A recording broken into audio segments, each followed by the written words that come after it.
자, 안녕하십니까. K투자정보서비스에서 제공하는 오늘 방송은 오늘 가장 큰 핵심이 이제 티슈진이 상장을 합니다. 상장을 했죠.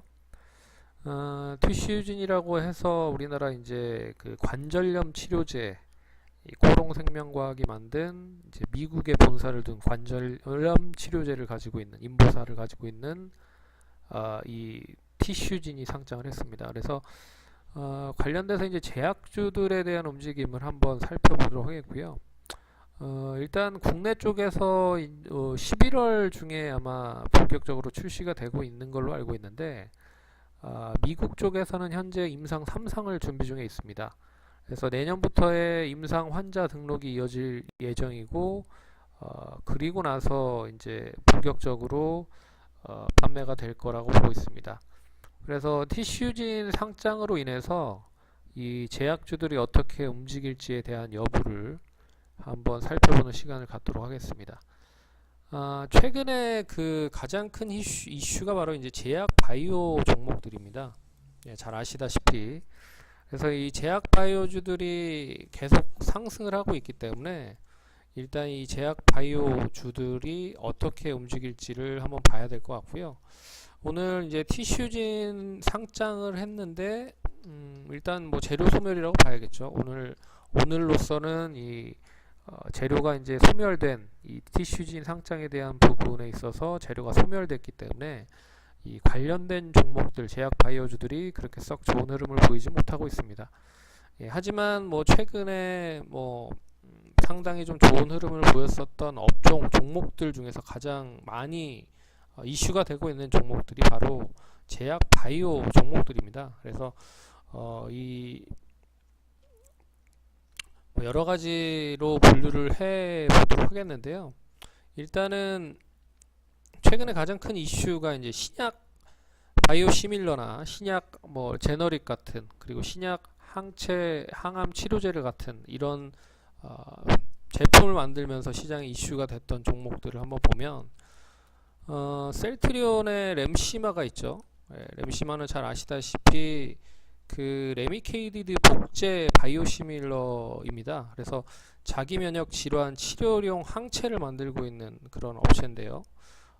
이 램시마에 대한 판매가 미국 쪽에서 상당히 좀 커질 수 있다라는 부분, 그리고 트룩시마와 허주마가 유럽 시장에서 상당히 좀 많이 판매가 될 수 있겠다라는 기대감으로 시장에서 상당히 좀 많이 이슈가 되면서 상승을 하고 있는 모습입니다.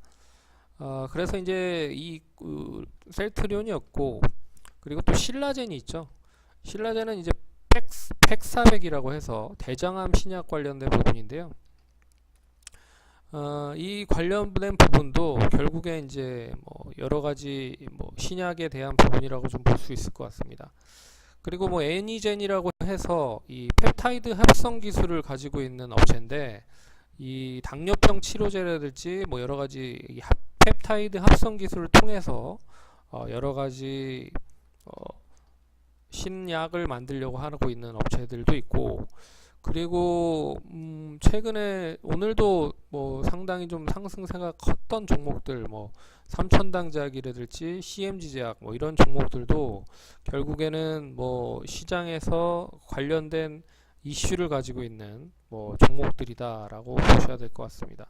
그래서 최근에 이슈의 가장 큰 핵심에 있는 부분은 역시 그 제약 바이오 쪽이다라고 보시면 될 것 같습니다. 그래서 첫 번째 분류로 했었던 건 일단 뭐 신약을 만들고 있거나 특히나 시장에서 시가총액 상위 종목으로 구성되어 있는 종목들이라고 볼 수 있는 셀트리온과 신라젠 뭐 이 두 종목뿐만 아니더라도 바이로메드나 뭐 여러 가지 종목들도 있죠. 그 관련된 종목들도 같이 지금 보셔야 될 필요가 있다. 그래서 이 포트에 제약 바이오나 뭐 이런 쪽은 뭐 분명히 좀 가지고 있어야 되는 게 아닌가라는 생각이 듭니다. 근데 그 간단하게 좀 얘기를 해드리면 나중에 좀 시간이 돼서 설명을 해드리는 시간을 갖도록 하겠지만 그 제약 관련돼서 뭐 설명을 해드리면 뭐 이렇게 한 세 가지로 나눌 수가 있습니다. 그리고 바이오 베터, 그리고 바이오 시밀러와 제너릭 시장인데요. 뭐 잘 아시다시피 바이오 베터는 그 기존에 있었던 그 뭐 물질에 있어서 핵심 추출 관련된 부분으로 신약을 만드는 부분이라고 보시면 될 것 같고요. 바이오 시밀러는 특허가 이제 완료가 된 이제 시밀러라고 하는 게 거의 비슷하고 유사한 업체라고 하는 부분이죠. 그래서 바이오 시밀러, 그리고 제너릭은 아예 복제약이라고 하는 부분으로 볼 수가 있습니다. 그래서 바이오 시밀러와 제너릭은 결국에는 복제약이나 비슷한 유사한 그런 제품으로 단가를 많이 낮춰서 판매를 하는 부분이기 때문에 뭐 제가 봤을 때는 기술력도 어느 정도 뒷받침이 돼야 되겠지만 결국에는 상당히 큰 부분의 파이프라인을 만들어야 됩니다. 그래서 결국에는 바이오 베타 시장에 진출을 하지 못하고 있는 부분이 삼성 바이오로직스도 그렇고 셀트리온도 뭐 신약을 계속 개발을 하고 있긴 하지만 이 신약 개발이라는 게 결국에는 뭐 단기간에 뭐 5년에서 10년 안에 끝나는 부분은 아니라 못해도 한 2, 30년 정도는 신약 개발에 대한 기술이 계속 뒷받침이 돼야 되는 부분입니다.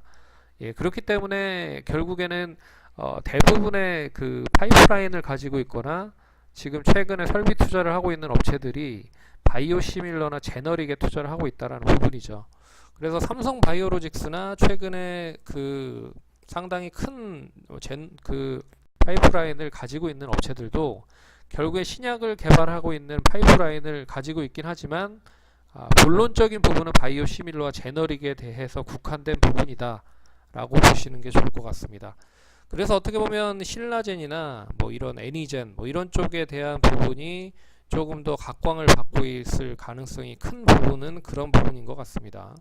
그래서 시장에서 이런 부분으로 뭐 움직이고 있다라고 보시면 될 것 같고, 그리고 이 부분 말고 기존에 있었던 우리 이제 유한양행이라든지 뭐 종근당, 대웅제약, 기존에 있었던 그런 제약 대형주들도 눈여겨 좀 보셔야 될 것 같은데, 유한양행은 최근에 실적이 좀 많이 뭐 감소가 되어 있는 부분이 있죠. 하지만 뭐 꾸준하게 신약을 개발하고 있는 부분이 있기 때문에 뭐 좀 눈여겨 보셔야 될 것 같고, 그리고 종근당이나 대웅제약, 뭐 종근당은 최근에 뭐 갑질 이슈로 인해서 시장에서 상당히 좀 문제가 되기도 했지만 다시금 어느 정도 자리를 좀 잡고 있는 부분이 나타나고 있고요.